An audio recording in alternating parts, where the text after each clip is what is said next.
माननीय सदस्य जगत माझी, अभी छोड़िए, अभी 39 तो है नरेंद्र बाबू, 6 मिनट 7 मिनट करके लेगा तो हिसाब कर लीजिए, रात 9 बज जाएगा, 9 बज जाएगा, आपका पहले है, हम समझ रहे हैं, आप करके निकल जाइएगा। ठीक है, चलिए जगत जी पूछिए। अध्यक्ष महोदय, गैर सरकारी संकल्प के माध्यम से जो कागज भिजवा मामला सरकार के ध्यान में लाया हूं, यह है कि हमारे पश्चिम सिंहभूम जिला में सारंडा, कोल्हान, पोड़हाट और चाईबासा वन प्रमंडल है, जहां पर कई सौ वनग्राम है और उसमें कई हजार हमारे आदिवासी परिवार निवास करते हैं। तो जो समस्या इन लोगों को आ रहा है कि इनका जितने भी वन पट्टाधारी हैं उनको जाति प्रमाण पत्र नहीं बन पा रहा। तो जो सरकार का जवाब आया है कि टीएसी के बैठक में 21/5/2025 को ये मामला उसमें भी हम लेके आए थे, तो उसमें आवश्यक कार्रवाई करने का निर्णय लिया गया था और अभी तक मामला समीक्षाधीन ही है।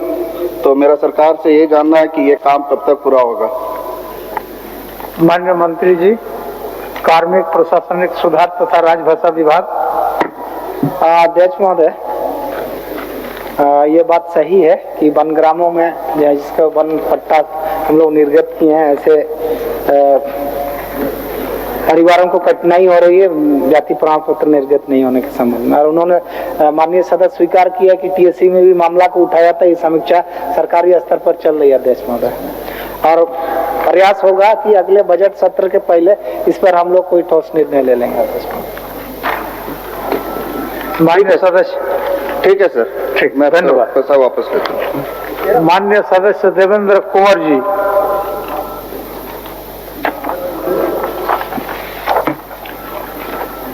मेरा प्रश्न संथालपुरना से है। संथालपुरना का 6 जिलों में पिछड़ों को, अति पिछड़ों को आबादी 65% है, 65% है महोदय। दूसरा प्रश्न है महोदय, वर्ष 2002 में पिछड़ों का आरक्षण 26 से घटाकर 14% कर दिया गया है। यहाँ यह कहना है कि तत्कालीन सरकार ने कुछ आरक्षण 73%, कुल आरक्षण 73% किया था, लेकिन माननीय उच्च न्यायालय के आरक्षण सीमा 50% से कम करने का उसको रोक दिया गया।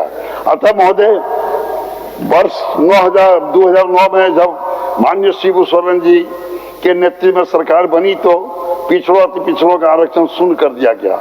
यह संविधान का अनुच्छेद 14 और 18 का उल्लंघन है। महोदय, मेरा कहना यह है कि पिछड़ी अति पिछड़े के साथ घोर अन्याय हो रहा है।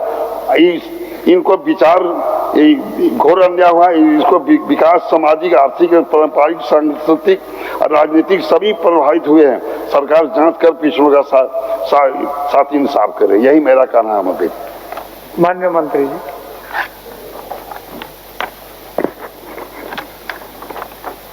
जहाँ तक पिछड़ों को आरक्षण घटाने के संदर्भ में इन्होंने मामला को उठाया है अध्यक्ष महोदय, गैर सरकारी संकल्प के माध्यम से हम लोग ने वक्तव्य में सरकारी जवाब में स्पष्ट रूप से किया है कि पहले 73% आरक्षण था, लेकिन कोर्ट के निर्णय के आलोक में 50% के अंदर आरक्षण तय करने का मामला 2002 में WPL 3696/2002 रजनीश मिश्रा बनाम राज्य सरकार, WPL 4706/2001 दिनेश नीरज शर्मा बनाम यूनियन ऑफ इंडिया एवं अन्य द्वारा चुनौती दी गई। इस संबंध में माननीय झारखंड उच्च न्यायालय के 5 अंतरिम आदेश पारित किए गए 30/9/2002 को।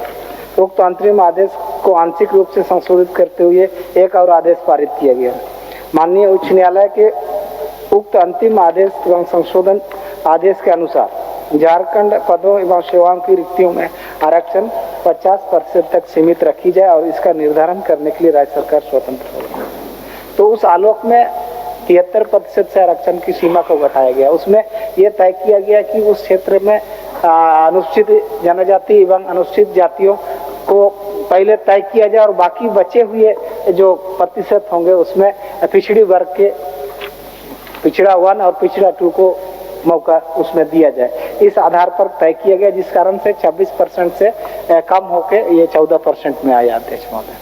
तो ये कोर्ट के न्याय निर्णय के आलोक में इस तरह की स्थितियां हुई है और हम लोग ये सरकार ओबीसी के आरक्षण को हम लोग ने शून्य नहीं किया, बल्कि पिछले समय से जो कोर्ट का न्याय निर्णय आया उस आलोक में ये हुआ है अध्यक्ष महोदय। मान्य सदस्य। अध्यक्ष महोदय, मेरा कहना यह है कि संथाल परगना के 6 जिलों में ओबीसी और अति पिछड़ी जाति को आरक्षण से एकदम शून्य है। आज ये स्थिति है, कहीं भी किसी चीज में कोई चीज, कहीं भी कोई व्यवस्था अति पिछड़े और पिछड़ियों का कुछ हो रहा है। इसलिए आसन से मेरा अनुरोध होगा कि माननीय मंत्री जी कितने दिन में ये अति पिछड़ी जाति संथाल परगना में लाभ पहुंचे, ये हमें आश्वस्त करें। यही आसन से मैं माननीय मंत्री जी से। माननीय मंत्री जी, और एक बार पिछड़ों का आरक्षण का मामला है जी, जो उनका अधिकार है पहले जो था, तो क्या माननीय सदस्य वही ना बोलना चाहते हैं, पहले जितना था उतने कर देने के लिए? पहले था 26%। हाँ, तो वही ना चाह रहे हैं आप? भाई जी हाँ, ठीक, चलिए आप अपना संकल्प बता दीजिए, आपका क्या संकल्प है? अध्यक्ष महोदय, हम लोग इस संबंध में आरक्षण को हम लोग 77% करने का प्रस्ताव भारत सरकार को भेजे और उसमें ये भी उस आरक्षण की सीमा जो ये राज्य सरकार तय की है उसको प्रोटेक्शन मिले, इसलिए उसको 9th शेड्यूल में शामिल करते हुए हम लोग ने किया। जैसे बिहार में आरक्षण को कोर्ट के निर्णय के बाद से जो है ना उसको ख्वाहिश कर दिया, जो जातीय जनगणना करने के बावजूद आरक्षण की सीमा को बढ़ाया था उसको कोर्ट के न्याय निर्णय के बाद से फिर उन लोग को जो है ना उसको ख्वाहिश कर दिया। इसलिए ये झारखंड सरकार बहुत सोच समझ करके पिछड़ों के आरक्षण को बढ़ा करके 27% करके जो प्रस्ताव केंद्र सरकार को भेजे 9th शेड्यूल में शामिल करते हुए आने वाला दिन में अनुपालन होगा तो पिछड़ों को इसका लाभ मिलेगा। और एक जानकारी मैं ये भी बता दूं कि ESW वाला जो 10% आरक्षण अभी तय हुआ है और जिन जिन जिलों में पिछड़े वर्ग को आरक्षण शून्य है वहाँ ESW में वो लोग अप्लाई कर सकते हैं और नियुक्तियों में उनको जो है ना उसका लाभ मिलेगा। ये सरकार ने संकल्प जारी किया है। अपना अभिस्ताव प्रस्ताव वापस लिए माननीय जी सदस्य जी। मेरा एक कहना कि अति पिछड़े आरक्षण का शून्य जो है कब तक 26-27% वाले ये होगा, ये सर मेरे आपके माध्यम से माननीय मंत्री जी 27% कब तक होगा या शून्य ही रहेगा? अध्यक्ष महोदय, हम लोग तो विधानसभा से पारित करके भारत सरकार को भेजे, भारत सरकार को निर्णय लेना है जब भी हो, लेकिन हम लोग हम लोग स्पष्ट कर दिए हैं कि हम लोग पिछड़ों के साथ हैं, इसलिए आरक्षण जो है ना 27% किया जाए। चलिए अपना वापस लीजिए, प्रयासरत हैं करता हूँ कि माननीय अभिस्ताव वापस लिए। जी जी वापस, धन्यवाद। ठीक। माननीय सदस्य आलोक कुमार चौरसिया।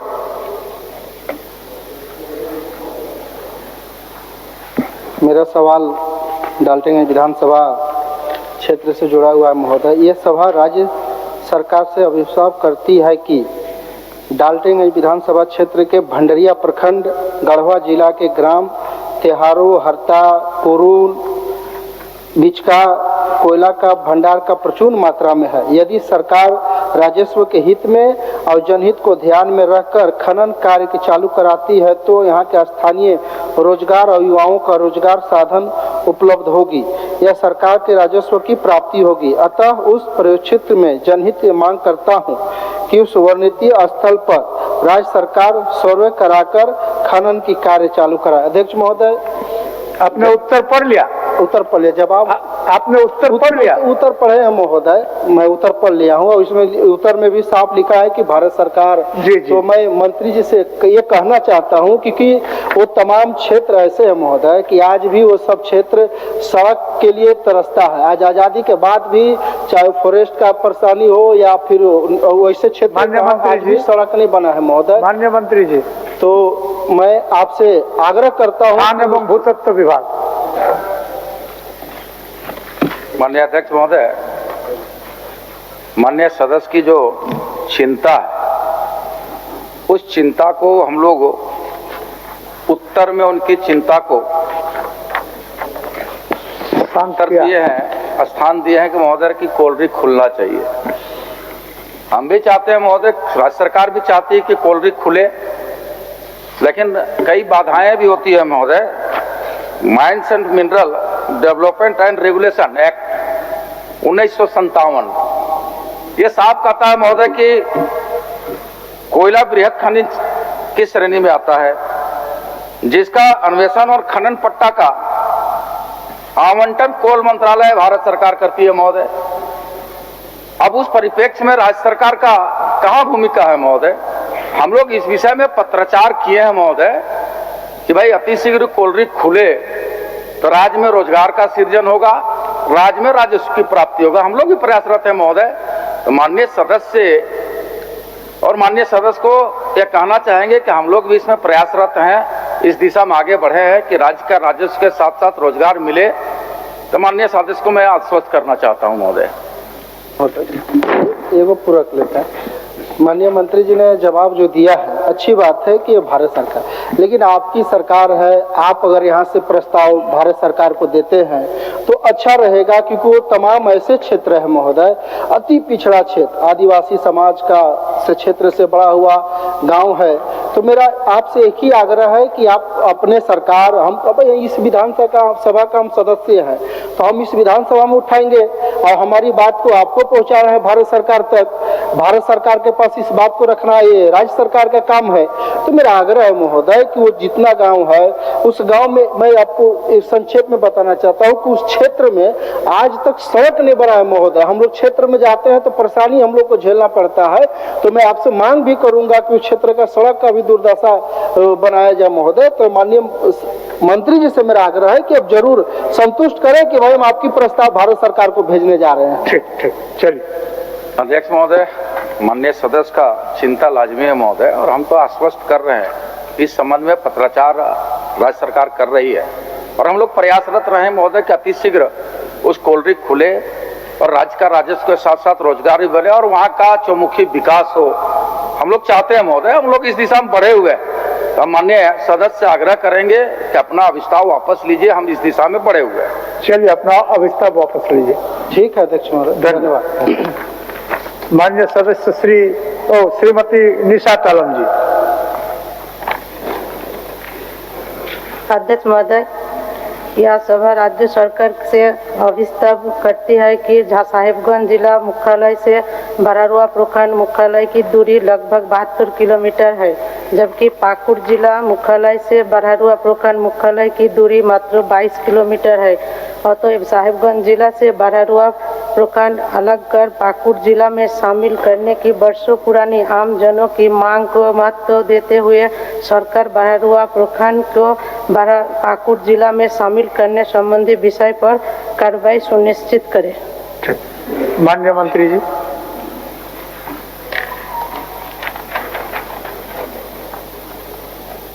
अध्यक्ष महोदय, जो सरकारी संकल्प माननीय सदस्य उठाई हैं, ये बात सही है, लेकिन इसके गठन से संबंधित मामला उपायुक्त के माध्यम से प्रमंडलीय आयुक्त के अनुशंसा उच्च स्तरीय कमेटी को आती है तो इस पर विचार होता है अध्यक्ष महोदय। इसीलिए अभी सरकार के पास ऐसा कोई प्रस्ताव नहीं है जिस कारण से इस पर हम लोग कोई निर्णय लें। माननीय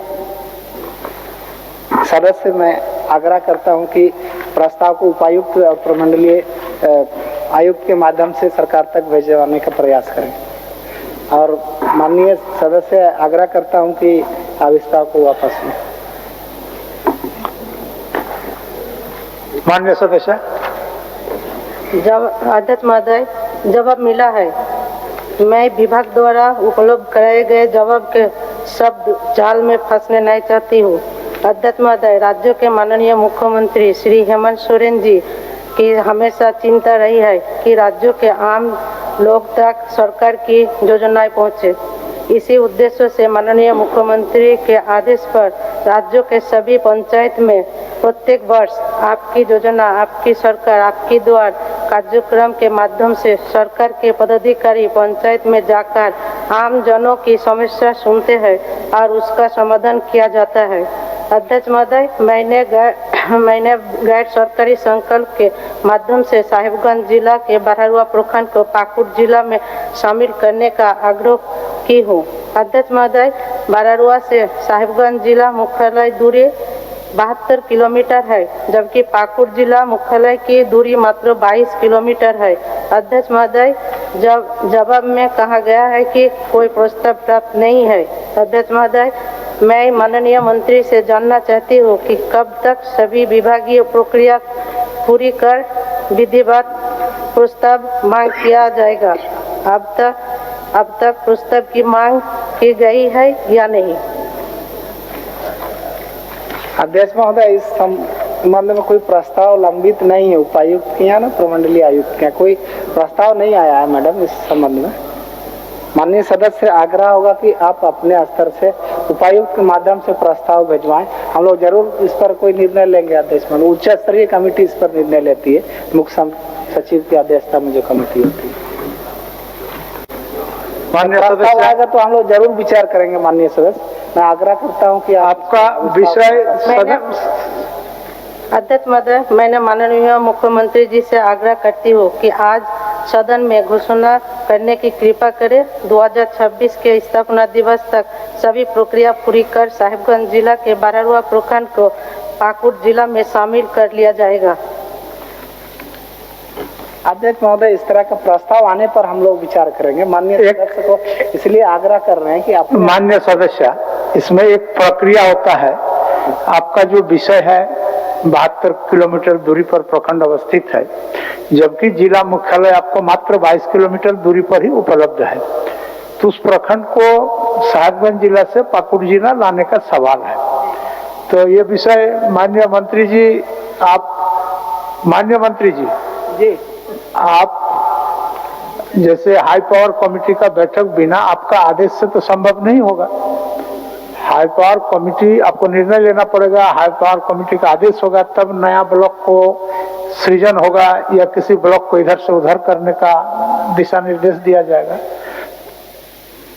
तो मैं सदस्य के तरफ से आपसे अध्यक्ष महोदय, मैं यही कह रहा हूं कि प्रस्ताव आ सकता है, लेकिन माननीय सदस्य अपने प्रतिवेदन के आधार पर या उन क्षेत्र के पंचायत के सभी जिला परिषद के माध्यम से, पंचायत के माध्यम से प्रस्ताव उपायुक्त के माध्यम से आना चाहिए। अध्यक्ष महोदय, प्रमंडलीय आयुक्त के अनुशंसा के साथ में तब उच्च स्तरीय कमेटी में विचार होगा। पहले माननीय सदस्य ही मेरा आग्रह है कि उन प्रस्तावों को भेजवाए ताकि कमेटी में आए तो हम लोग इस पर समय विचार करेंगे। अध्यक्ष महोदय, ठीक है, आप थोड़ा ग्राउंड जमीनी एक्सरसाइज करिए और इसको भेजवाइए तो माननीय मंत्री जी आपका जो समस्या है इसका निराकरण करेंगे।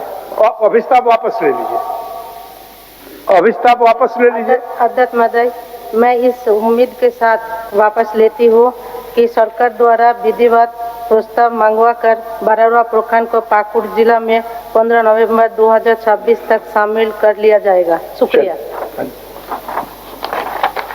माननीय सदस्य श्री संजीव सरदार जी।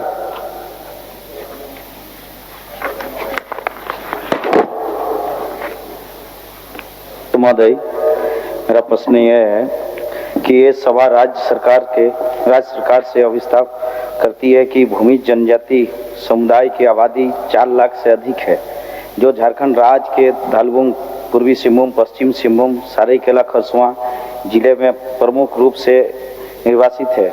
पूर्व की परीक्षाओं में जैसे टेट 2016, वनरक्षी प्रतियोगिता परीक्षा 2014, कक्षापाल प्रतियोगिता परीक्षा 2015 में भूमिज भाषा को सम्मिलित थी तथा उनके अभ्यर्थीगण उक्त भाषा के सम्मिलित थे तथा उनके अभ्यर्थीगण उक्त भाषा भूमिज में परीक्षा देकर नियुक्ति प्राप्त किए थे।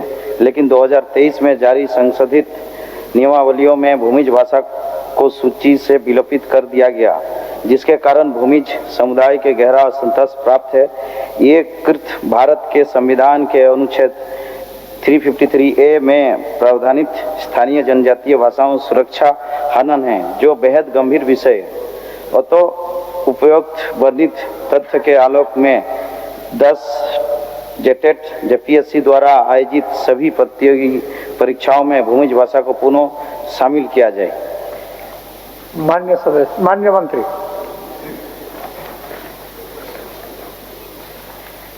अध्यक्ष महोदय, ये माननीय सदस्य संजीव सरदार जी ने जिन बातों को उठाया, भूमि की संख्या 5 लाख के लगभग है। पहले जेटेट में और वन रक्षी प्रतियोगिता और अन्य परीक्षाओं में भूमिज भाषा थी और जिसमें लोग सम्मिलित होकर के उत्तीर्ण भी हुए, लेकिन अभी हाल के दिनों में भूमिज को उसे हटा दिया गया, उनको पुनः शामिल करने की उन्होंने मांग की है। तो चूंकि इसमें पूर्व में ये जो परीक्षाएं आयोजित होती थी तो राज्य सरकार को तो ये प्रस्ताव आया कि उनको सिविल सेवाओं की तरह उसका परीक्षाओं को लिया जाए। उसको लेकर के बाकी किन किन भाषाओं पे परीक्षाएं ली जाएगी, क्या स्थितियां, इस पर एक आकलन के लिए पूर्व में 2012 में विशेषज्ञों की एक कमेटी बनी थी,